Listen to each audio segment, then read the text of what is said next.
our CEO came to us one day and was like, let's start a TikTok. And I was like, well, our clients aren't really on TikTok. We're not trying to appeal to teenagers or anything like that. And it's how can you do that? Yes, it's a fun way to show kind of a lighter side of your company and things like that. And obviously you can do fantastic things on TikTok. I'm not trying to hate on the platform or anything, but it's Yeah. it's you have to know where your audience is.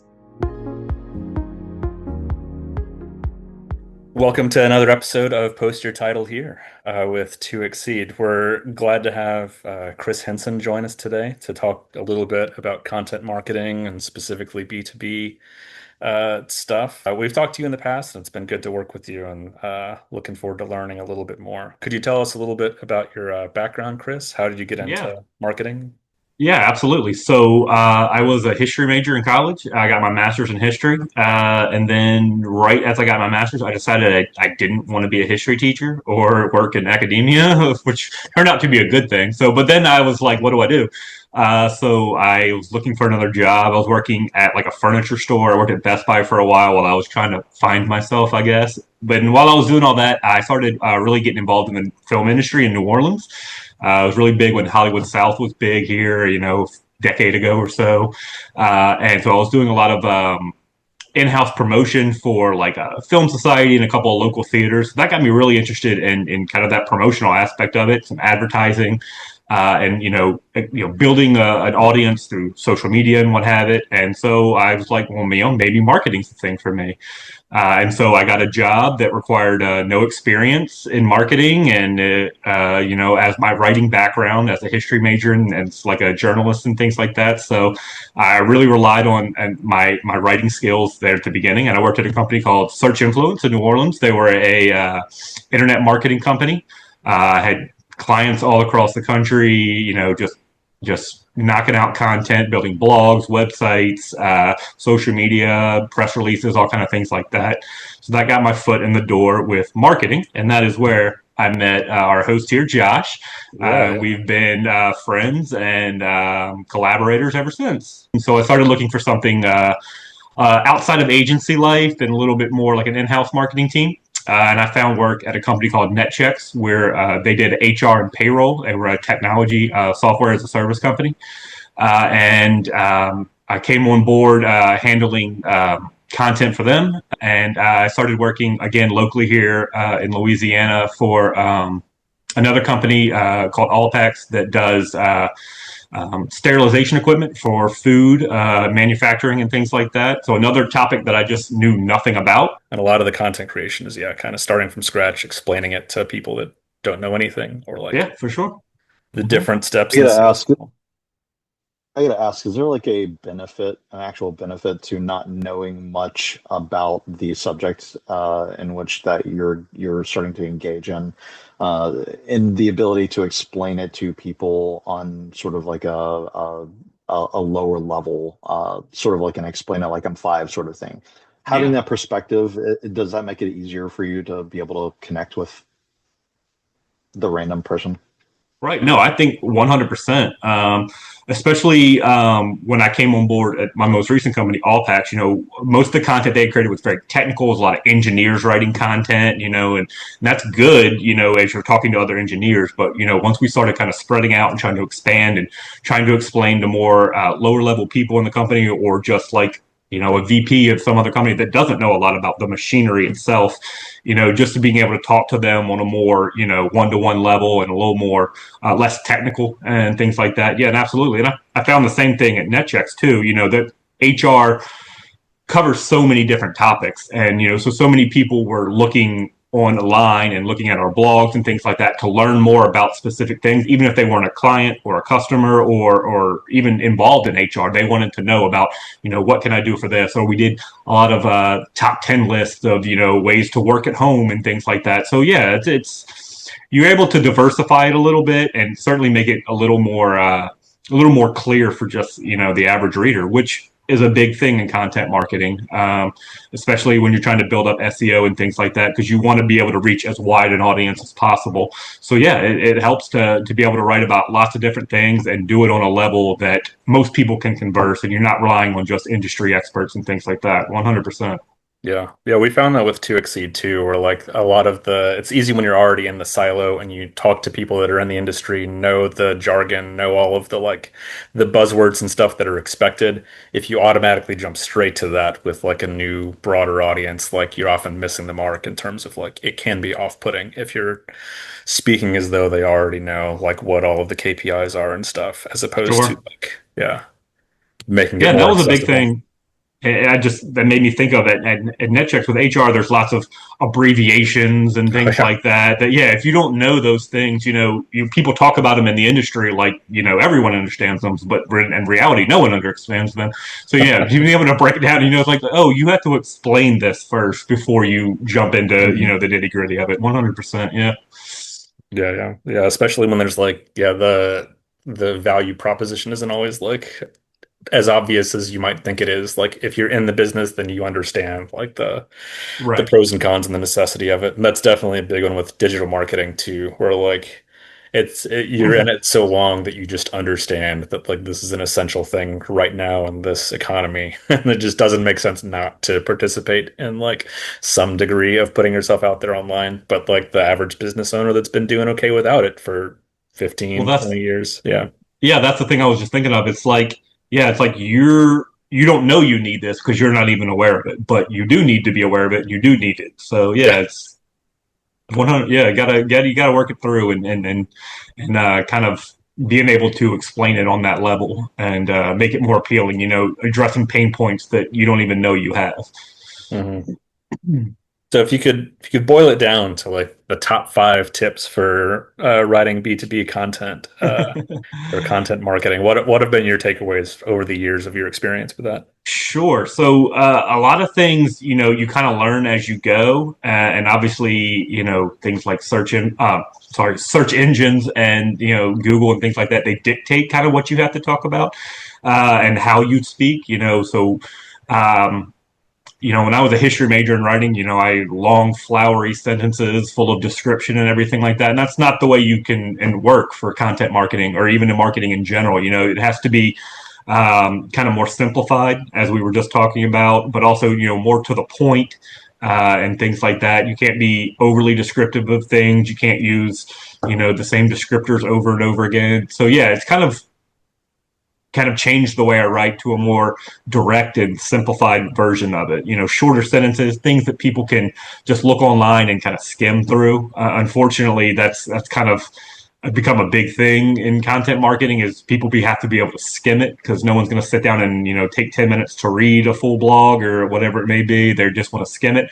So lots of headings, lots of bullet lists, things like that, things that are really easy to read and Yeah. easily skimmable. That's a big takeaway that I've kind of had to adapt my writing style for. Yeah. No, I know like as writers, we're probably familiar with stuff like the Flesh Reading Ease score and like Mm-hmm. certain metrics you can use for how easy it is to read Definitely. on like the sentence length and stuff. But what you're talking about is like probably a couple steps further in terms of like just the formatting being Yeah. easy to skim, short, lots of Right, and can't use subheadings or big bullet points. words or like we were talking about earlier, Yeah. like your big technological jargon. Google really looks for things that are a much more simplified and general kind of way of Mhm. talking. Cool. So that's one. Let's see, another one would really be as obviously is video. You can't go anywhere without video. Video has become such a big thing, and it's a big part of marketing, but also it's a big part of content marketing. I kind of came into content marketing looking at it as writing, but it's not. It's so many other things. It's podcasts, it's newsletters, it's email marketing. They all kind of work together in there, and so it's like you have to be able to diversify what you're able to do. You have to expand that skill set. You have to be able to do certain things in different formats. Just like you have to spread your content out, you have to be able to post on social media, your website, your blog. You have to do podcasting and things like that. You have to cast as wide a net as possible because, as we know in marketing, before someone buys you, a person needs some people say 5 to 6 touches. Some people say as many as 8 to 10 touches before they're ready to buy and things like that. So you have to have your content in as many different places as possible. And so your skill set kind of really has to grow to be able to handle all those things. Yeah. You can't And when just you're be a talking writer about anymore. yeah, and when you're talking about touches, this is like people being exposed to like different types of Right. content. Right. Yeah. And then that's brand awareness, 101. It's kind of like, they have to be aware of your company and they have to know about them before they even inquire about them. And once they inquire about them, they have to have, they have to learn what you do. So all these different touches in that, what we call the content journey. So, how did they find you? And then how do you take them from point A to point B to point C and, kind of guide them on that path that you want them to go down. So that they see, what your company does and what you do and how you can help them.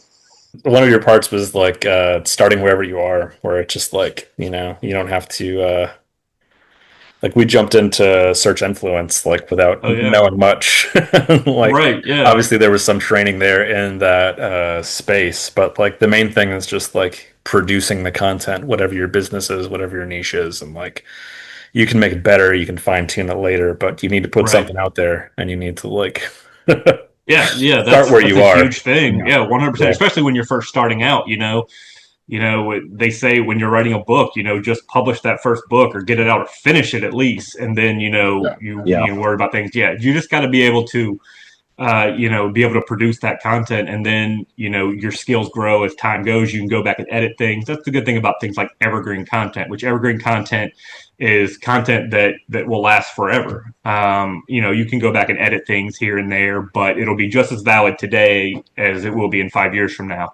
And, that's the goal with a lot of content because, we don't have the time to go back and edit things over and over again or rewrite things. So having evergreen content is a huge thing.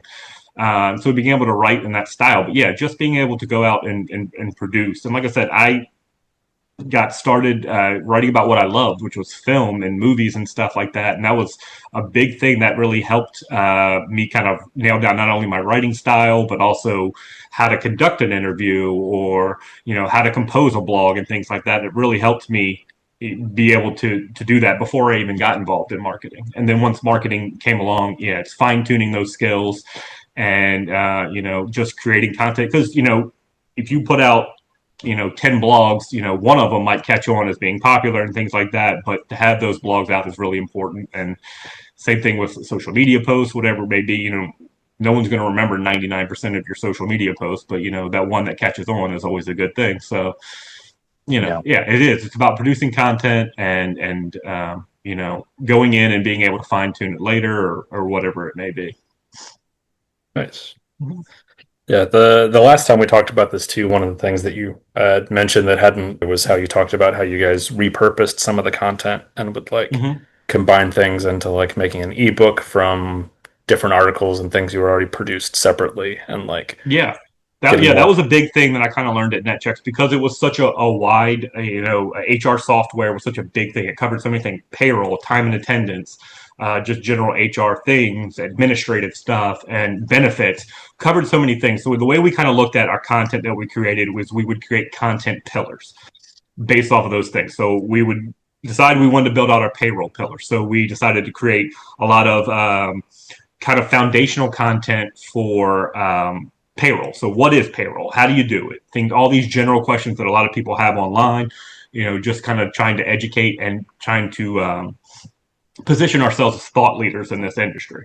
And then from that content pillar, you build off offshoots of it. So yes, I talked about payroll. I talked about all these things that are involved in it, but what about payroll tax specifically? So then we would take an offshoot of that first content pillar page and build out content around the next thing. So yeah, it's kind of like it's kind of like putting a puzzle together. You start with the outside and then you kind of build your way into it.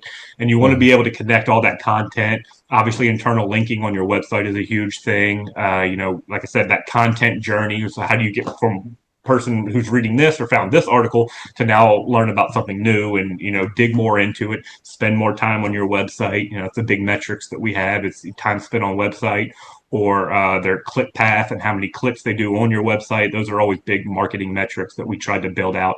And that was really, really easily done through these content pillars. And once we build out one content pillar with a dozen blogs offshooting about that. They get into more detail and more nitty gritty about those general topics that we discussed first time. Then we would move to the second content pillar. We would talk about time and attendance. And then, I think it took us about almost 2 years. And Josh, you helped write a lot of that content, that foundational content and the blogs and things like that. It was a big project. So that software had, maybe 8 components of it. And we took each one of those components as a content pillar. And so to build out all the content for each of those 8 things, it took like I think almost 2.5 years before we were finally finished. We redid our website like twice, but that content was able to move from one website to another, thankfully. And a lot of it that we tried to write it as evergreen. And so, it still mattered from the day we wrote it to the next day. With payroll and HR, things change and different legislations pass or rules and regulations from various, employment organizations. We'd have to go back and update that, of course, or we would put out a new blog and swap them out, whatever it may be. So that, yeah, just being able to have content that lasts or that can be easily updated is a huge thing. And then Nice. building out content to take people on that content journey and to learn more about what you do, but not only about that, but also just to learn whatever you're trying to talk about. It's that foundational knowledge. Nice. And like yeah, so then the content journey could come through one of the different pillars to start with, but Yeah, you could also have different variations depending on like the person's role at yeah. a company, right? So like would you have the same content like tailored a little bit differently depending on what their position is at the company, or how does that Exactly, play out? exactly. And that's where a Yeah. lot of things like the ebooks or white papers came in. Yeah. We built out that foundational content that explained it, but it's like if you want to learn more for this specific role or for this specific role, download this white paper. And that was where we were able to collect their contact information and things like that. As we make things like gated content, which is content where you have to download or give a little information, fill out a form, and then we pass that along to our sales team as a marketing qualified lead. They're interested in this, they read 2 pieces of content and they downloaded something else. They're obviously interested in what we do. Hmm. And yeah, and that was with that. So yeah, with HR software, it could be lots of different things. You can have an HR person, like we talked about also earlier, a chief people officer, the kind of these different roles in HR, as well as payroll administrator or tax specialist, whatever it may be. These different roles, but they can all access the same content. You just got to kind of tweak it to appeal to their role and to tackle the specific questions or issues that they may have. Nice.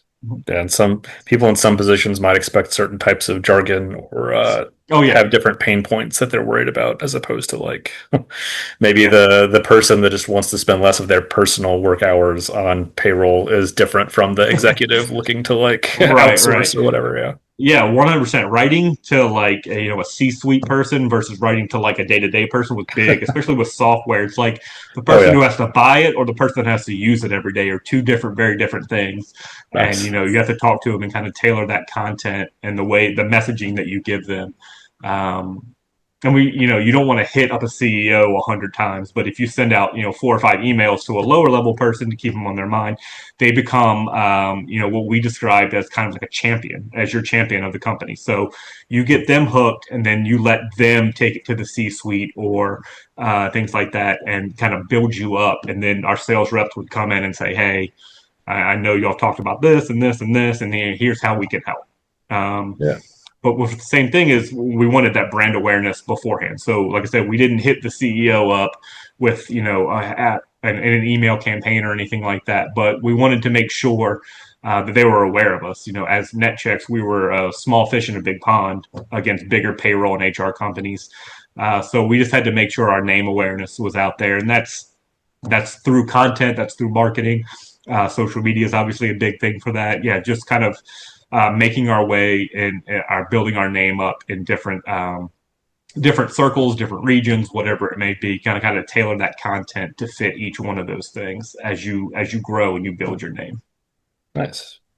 Yeah, mentioning social media is a good one too, because it's like we definitely use that hard with reaching out to truck drivers and like making people aware of jobs and stuff. But it is a Right. different kind of thing when you pivot to the B2B roles and the you're not necessarily advertising the same way. Like you guys have found some use on like Facebook and LinkedIn. I think you had mentioned LinkedIn being a Yeah. good fit for the HR.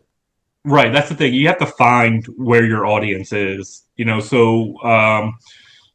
the most part, you use LinkedIn. At least in my experience, you use LinkedIn more of that business side. So you're talking to Hmm. people in your industry.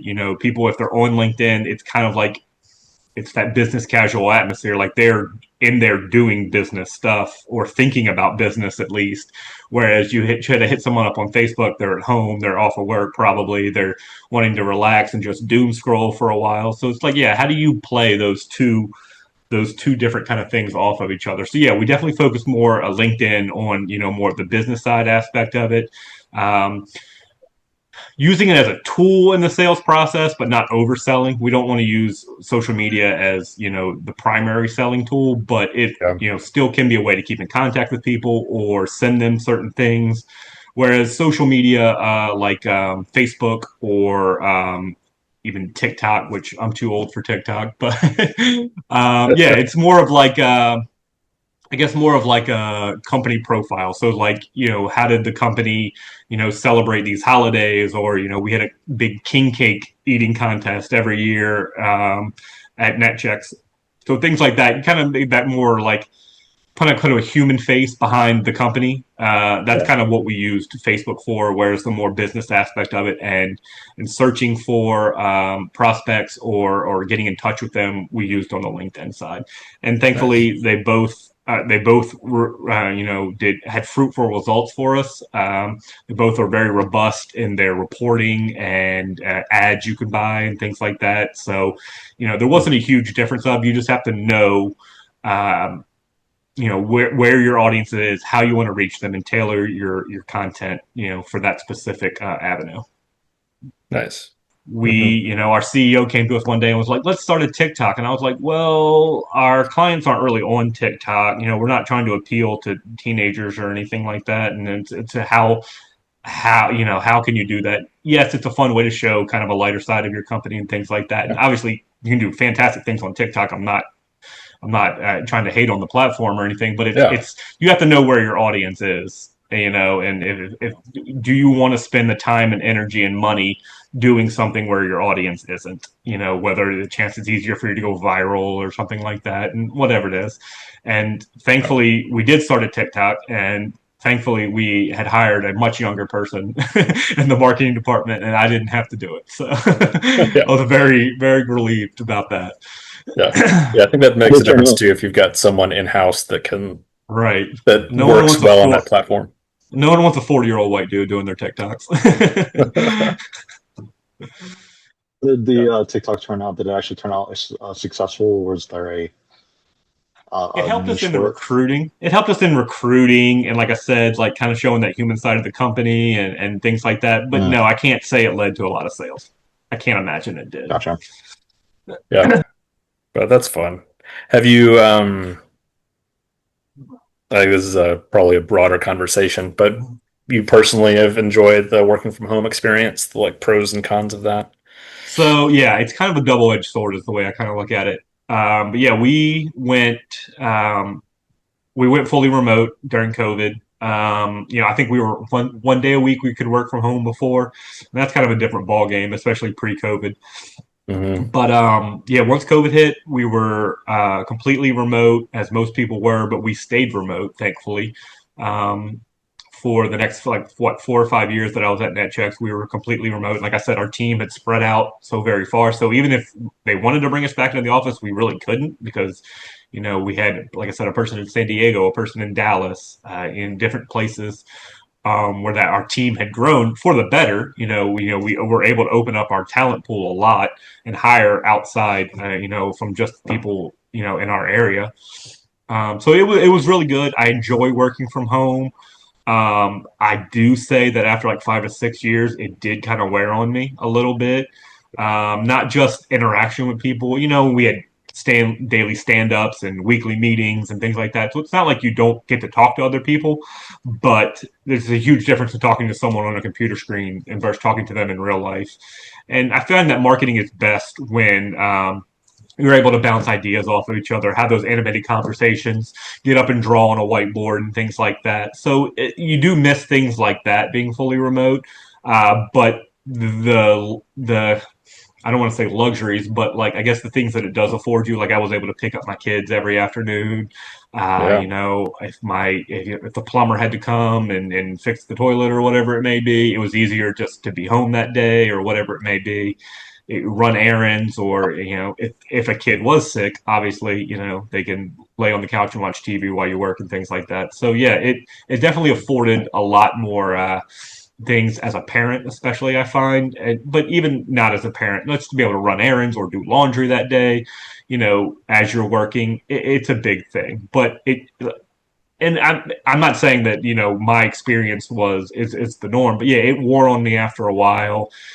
It was hard to be as motivated, especially as time went on. You know, you got to self motivate. You have to get up. You have to you know take a shower. You have to treat it still like you're at a job. You know, that's the joke Yeah. is you know you roll out of bed 8:59 for your 9 a.m. meeting and you're wearing your pajamas, and that you do that sometimes, but sometimes you have to be able to you know really get up and do it. But also, a big part of it is having a workspace. You know, for a Hmm. long time, I did have an office. Then we had a second kid, and I lost my office. So it was, you know, the move came to the dining table, which is where I am now. And you know, you have to work from there, and or you know, sit on the couch, and that's just awful for your back. And so yeah, you Yeah, have to yeah. find that space. You have to still treat it as a job. You have to separate your work life and your personal life, and that is again another thing that's really hard to do, Yeah. Yeah. The especially as pros, time many goes of the on. pros are the same as the cons, where it's like Right, you could stop and do laundry, or you might be tempted to stop and do laundry. Like, right. And so yeah, uh, you kind of that line between work life, and home life blurs a lot more. And yeah, that wore on me a lot.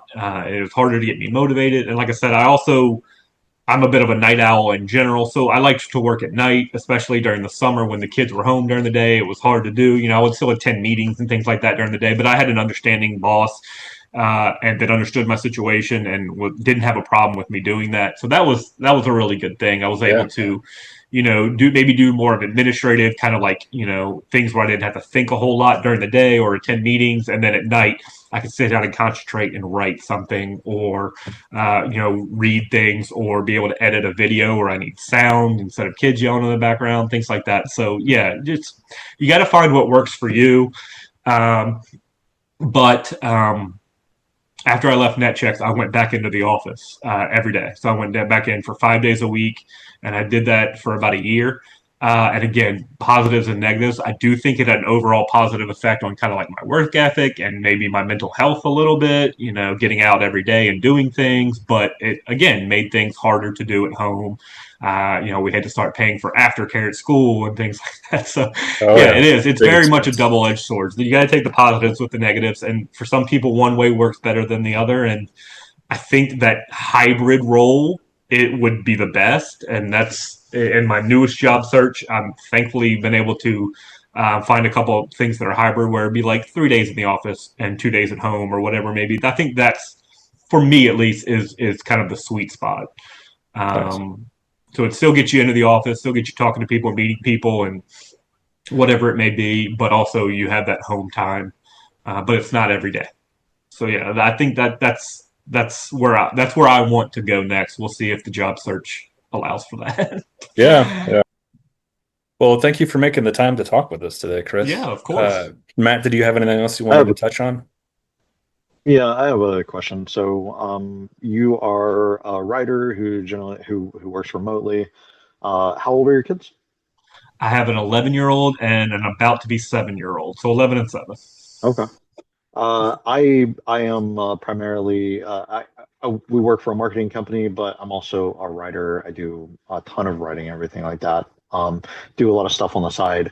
I'm about to have a kid in August. Do you have any tips for managing that entire situation, being Sure. injected into what is already a Yeah. pretty chaotic Yeah, for sure. situation? You just for the first like a little while, you just got to hold on because it's only going to get more chaotic. But yeah, you'll find what works for you. Like I said, I was a night owl, always have been, and while I am Yeah. far less sleep deprived, you know, as kids come along and things like that. Now that my kids are older, it's a little better, but not a whole lot. But yeah, I was able to work at night. And that's kind of where my creative juices were able to flow a little bit more. I'm the only one up at night. I put on a movie. Josh and I used to talk about background movies that we would play while we worked. I was a big Dune fan of my background movie. So yeah, it's just Yeah. it's you got to adapt your style a little bit and find what works for you. Yeah. But yeah, it's for the first little while, especially the first year or so. Yeah, you just gotta kind of hold on and do it. Yeah. But if you go into the office, that's a good way to separate it. You're able to go into the office and get the work done, and it makes you miss your kid while you're there during the day. So when you get home, you're ready to play too. So it allows you to do both. Thankfully, yeah, but it's a lot of balls to juggle. Good luck. You'll do great, I'm sure. I Yeah, but it's appreciate all it. about it's finding what works for you. And thankfully for me, it was working at night, and having a very understanding wife that also helped out. Obviously, we helped each other out, especially once she went back to work after the kid and things like that. And yeah, it's finding what works for you. It's unfortunately you have to work through being exhausted quite a good bit, Yeah. with the baby in the house, but it's part of life that you adapt to, and makes you love your kid for all the more. So good Yeah. luck. It's I going to be appreciate fun. it, man. It's going to be fun. Yeah. Yeah. Yeah. I appreciate your time that you spent talking to us. I Nice. appreciate y'all having me and being able to talk to y'all about this kind of stuff. And should we send people to your LinkedIn if they're hiring, or Yeah, you got any 100%. projects Find me to on promote? LinkedIn. Yeah. I'm looking for all kinds of marketing roles. Cool. Writing obviously is my background, but anything involving with marketing. Yeah, if you're a beer company that likes to watch movies and play sports, that's the dream. Yeah, But yeah, yeah, yeah. anything. Good deal.